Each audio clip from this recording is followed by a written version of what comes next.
si parte per Vienna. Finalmente il momento di andare da Stefan è iniziato. Abbiamo dovuto posticipare dal mese scorso perché io ero impegnato e Stefan poi dopo si è ammalato anche lui. Poi con tutte le mie vicissitudini che voi conoscete, finalmente oggi si parte per poi domani fare allenamento e check e pianificazione delle prossime, diciamo, tappe con il mio mitico coach. Sono veramente contento di vederlo perché Stefano di poche parole, però è un personaggio veramente unico e quindi in questo caso appunto mi darà secondo me le dritte e le direttive giuste per poter ottenere il nostro risultato o quantomeno per poter pianificare le prossime tappe. Domani Top Gym, quindi la palestra in cui si allena di solito con lui, e che dire, sono veramente curiosissimo di sapere quali saranno le sue idee per me, perché ovviamente tutte le volte che ci vediamo ha delle idee che di solito sono vincenti e quindi sono azzeccate per il nostro obiettivo, e vediamo se dice come l'altra volta che possiamo essere vincenti, perché l'ultima volta disse così e io lo feci ripetere, Paola a conferma di questo, quindi speriamo che questa volta succeda la stessa cosa, o quantomeno mi posso dire: Aldo, stai bene, anche se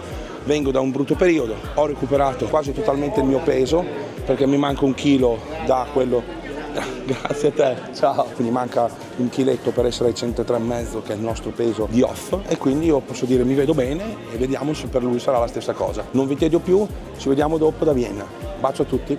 Siamo in centro a Vienna, abbiamo dormito tipo 3 ore, siamo arrivati in camera, ci hanno guardato in faccia, te sei stanca? Sì, io sono stanco, sì, boom, tracollati. Quindi abbiamo recuperato, adesso siamo entrati in questo bar qui di dietro dove mia moglie ha preso panna montata e yogurt. No, era un gelato. Un gelato alla vaniglia, quindi tutto ovviamente preparato dal suo coach, che sarei io, che le dà quotidianamente la possibilità di utilizzare. Sto scherzando, io veramente non condivido assolutamente le sue scelte, no, sto scherzando anche questo. Adesso ci facciamo un giro per Vienna, tipo due turisti per caso, speriamo che non inizi a piovere, e domani mattina ci troveremo in palestra assieme al mitico Stefan per il nostro check / piano dei prossimi mesi. Ragazzi, a dopo.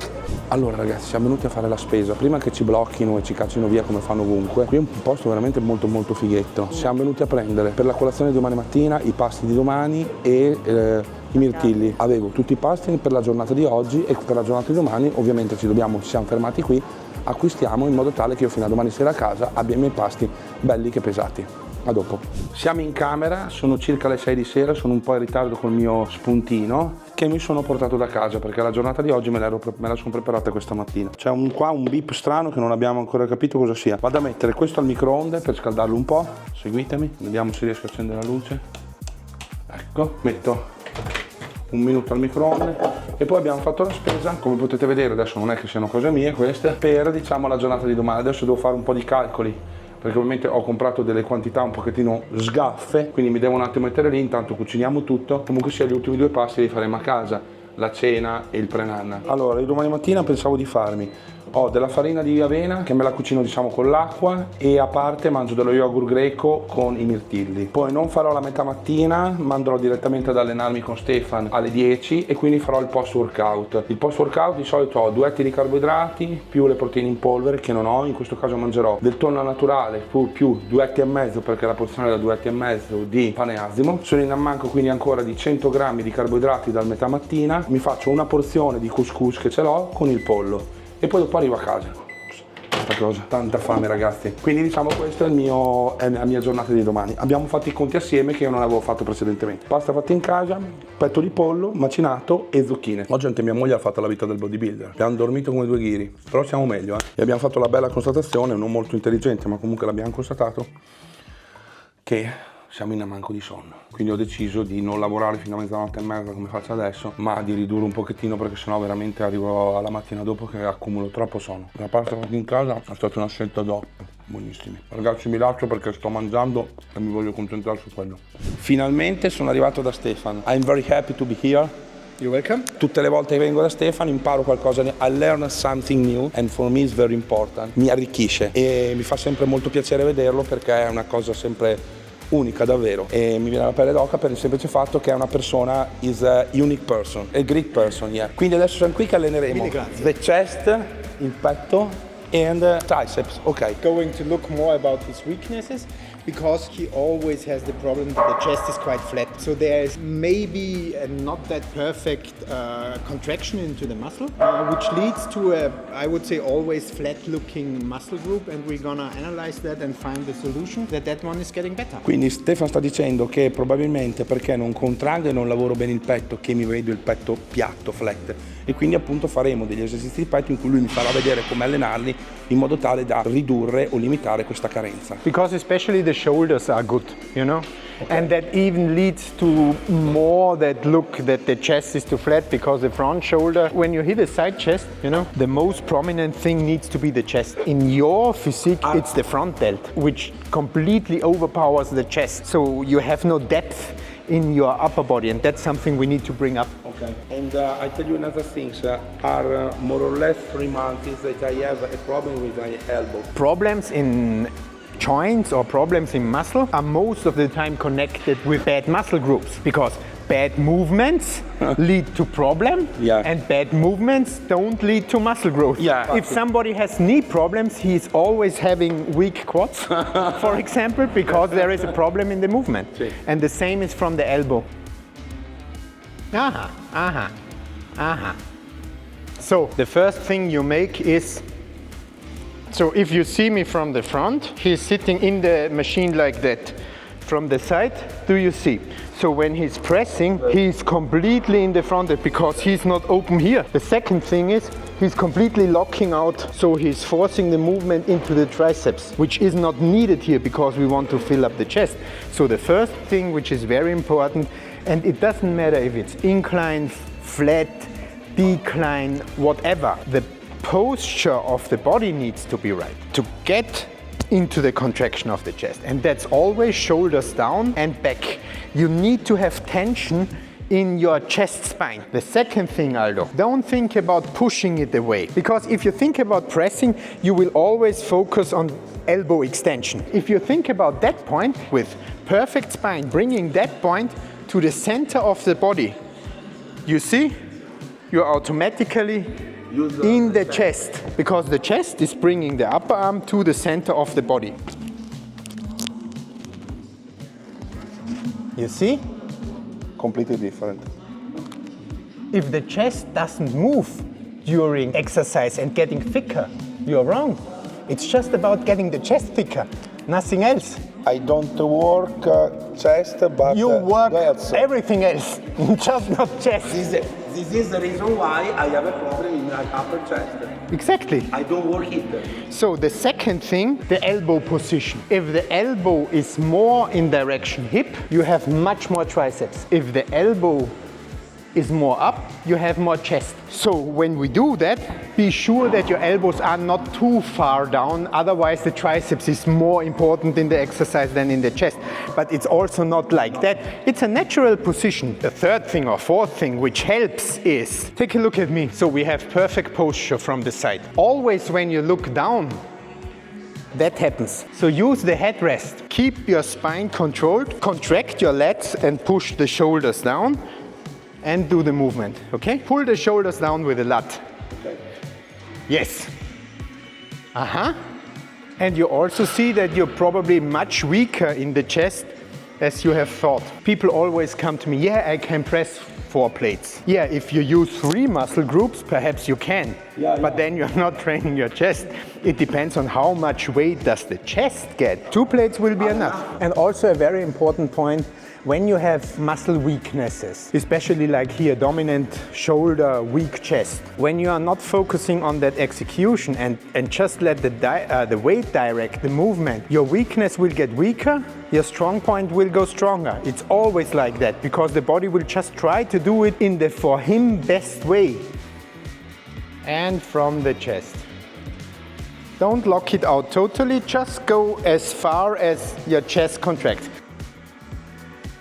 Yeah, it's a good contraction. And one more.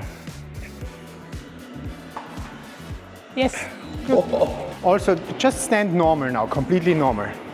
And take a look from Aldo's side. Do you see how the shoulders are in that position? And that's also the problem why he has a weak chest, because his posture is wrong. He needs to learn, stay neutral, not forcing it back, but it should stand by itself. There is too much tension, you know, because in the front delt it's too much tension, the arm stands like that.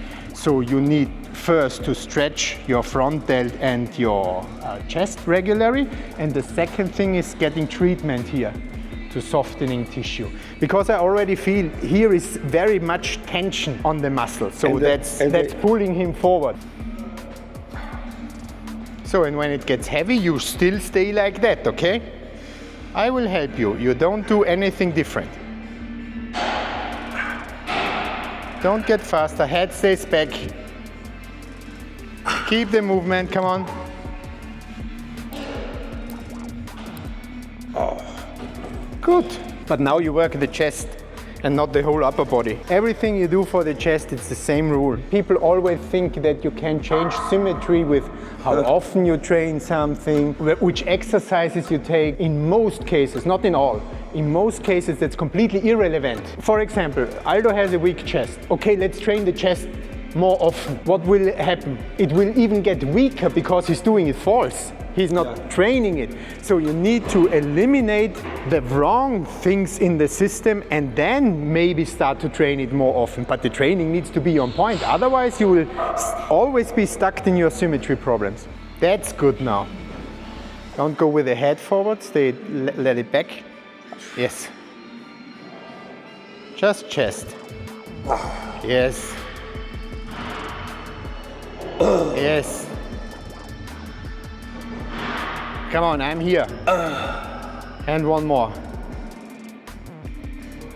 Yes. Okay, let's do some incline. Not really happy. I come backwards. Okay.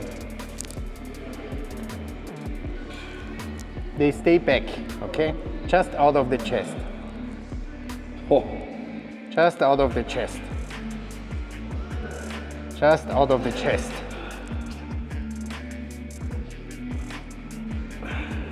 Okay? I need one person to stay with me and push down my... No, you need to learn it. The point is, you know, very, very often tennis as an example, because tennis looks like a, let's say, quite easy sport. You have, let's say, three different strokes. When you start to play tennis and you spend hours to do just like that, every bodybuilder thinks he doesn't need to learn anything, sit in and do it. In every other sport, you are trying to get the perfect movement, but not in bodybuilding. Yeah, you know, in bodybuilding, you think it's the training plan, it's that. No, it's really learning and investing into the movement. So you need to learn and go through all the steps to get into the movement which helps you to mobilize the muscle. Make it more controlled. Yes.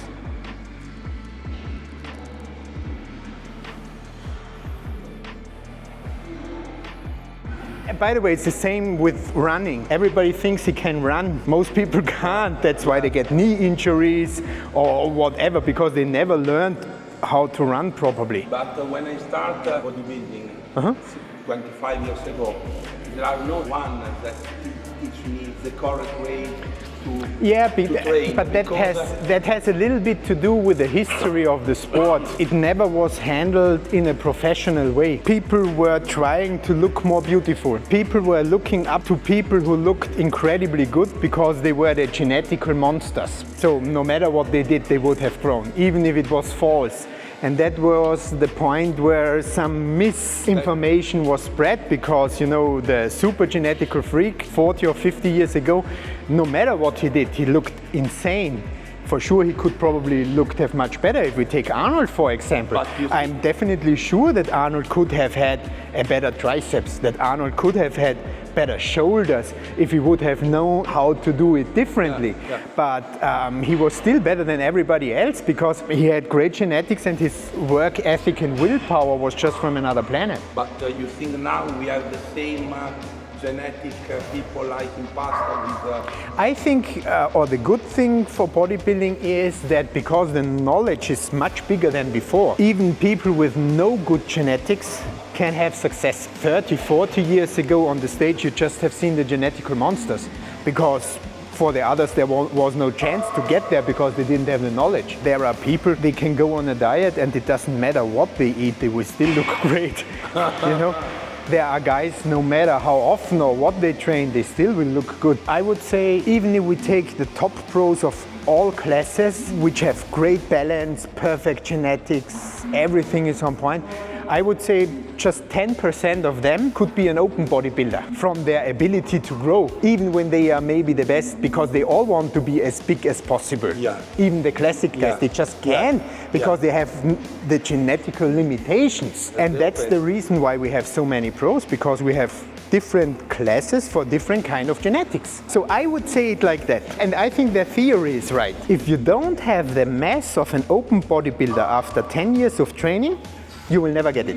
A very good example for a guy who was doing all classes is Brett Wilkin. Brett started in Man Physique, Classic, 212, and now he's one of the best. He's already Olympia qualifier, open bodybuilder. But all that steps were within 10 years of training. If you can't get there within 10 years, you never will get there.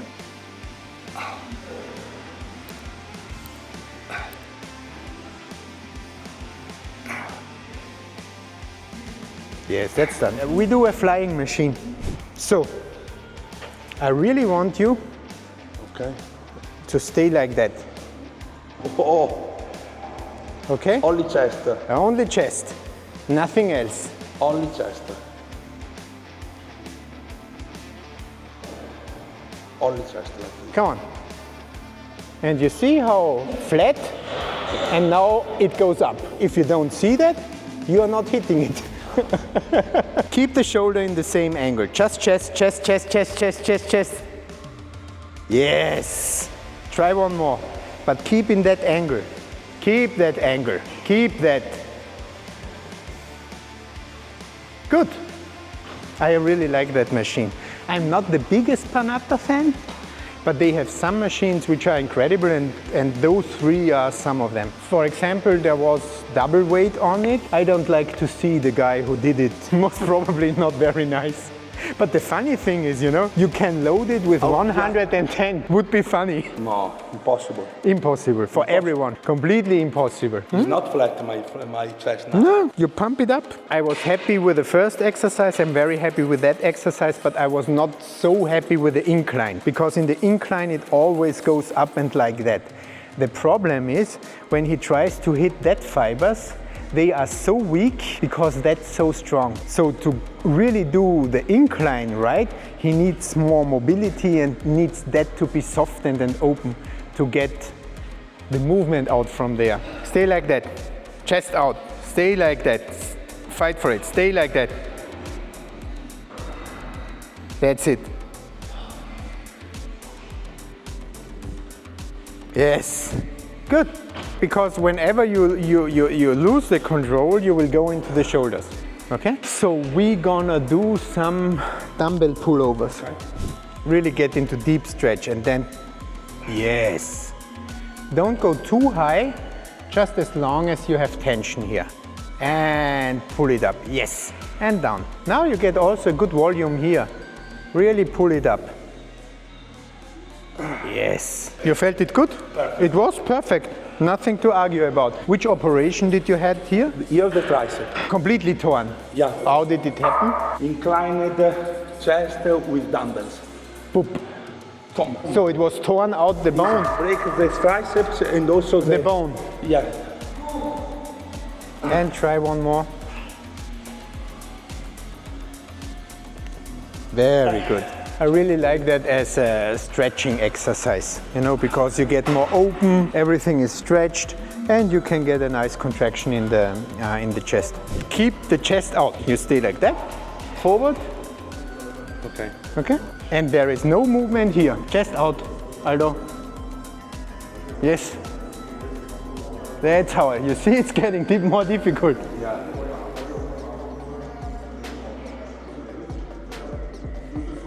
Don't move the arm back, just out of the triceps. And one more. Good. Your problem is you push it down with bringing the upper arms. So when you are bringing that down like that, you're doing a pullover. So that needs to be fixed. And it's just that movement. Just use one muscle, not all. Yes. You see, when you contract it nice, even some little stripes are coming.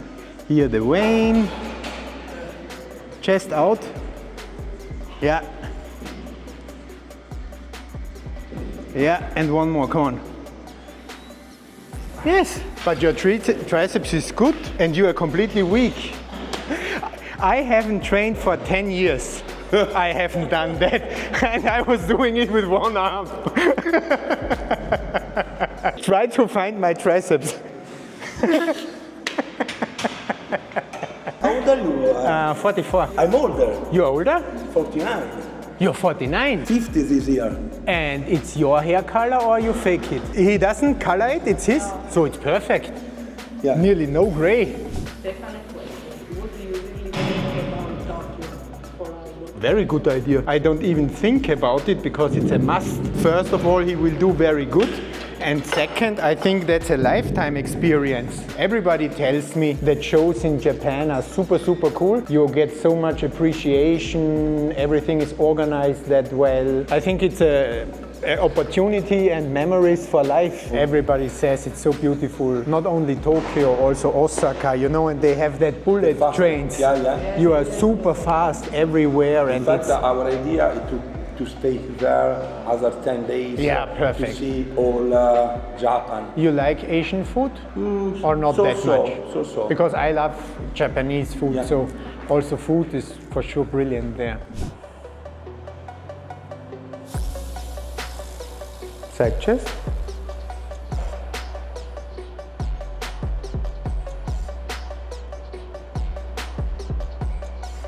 Abs and thighs.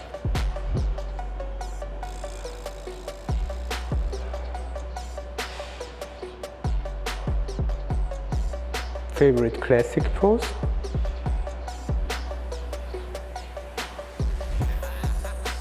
Let's take a look also on the quarter turns.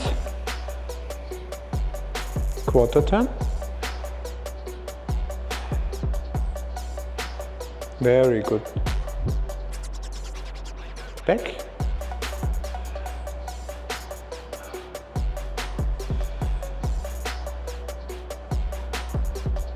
Quarter turn.